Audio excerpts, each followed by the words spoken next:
आपने बहुत केयरफुल दो शब्द इस्तेमाल किए कि विपक्ष की कमज़ोरी कहें या बेवकूफ़ी। ये भी एक बहुत इम्पॉर्टेंट बात है कि जिस डेमोक्रेसी को प्रोटेक्ट करने की हम बात करते हैं उसमें विपक्ष का बड़ा रोल होता है। इस बार विपक्ष ने अपनी ये भूमिका कैसे निभाई?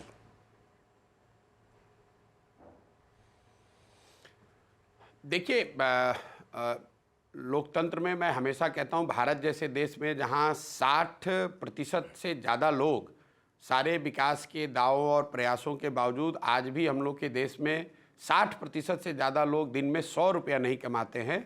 ऐसी परिस्थिति में आप ये तो कह ही नहीं सकते हैं कि देश में विपक्ष नहीं है, सारे लोगों की ज़िंदगी सुधर गई, हर व्यक्ति सरकार से, व्यवस्था से खुश है। ये तो हो ही नहीं सकता है।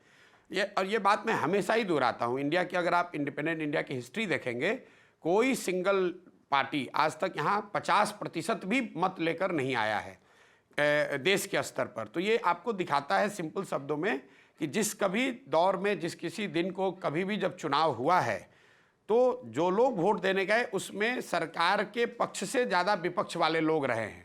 लेकिन we have in India first past post system. यहाँ पर अगर जो इसको सबसे ज़्यादा वोट आया, वो चाहे 31% आया 2014 में मोदी जी को या 38% आया 2019 में, अगर सबसे ज़्यादा वोट जो पार्टिसिपेंट थे उनमें से आया उनको, तो सरकार तो उन्हीं की बनेगी। मुझे ऐसा लगता है कि ये बहुत मायने नहीं रखता है, विपक्ष तो रहेगा ही। हम नागरिक होने के नाते हम लोग के लिए ये अच्छी बात है कि देश में विपक्ष है।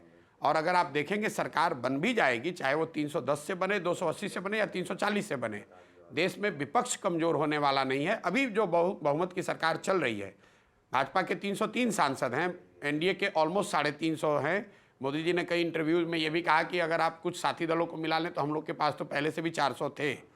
इसके बावजूद हम लोगों ने देखा है पिछले 5 वर्षों में किसानों का बड़ा आंदोलन हुआ और उन्हीं मोदी जी को पब्लिकली आकर माफ़ी मांगनी पड़ी, उन कानूनों को वापस लेना पड़ा जी। हम लोगों ने सीए एनआरसी पर प्रोटेस्ट होते देखा।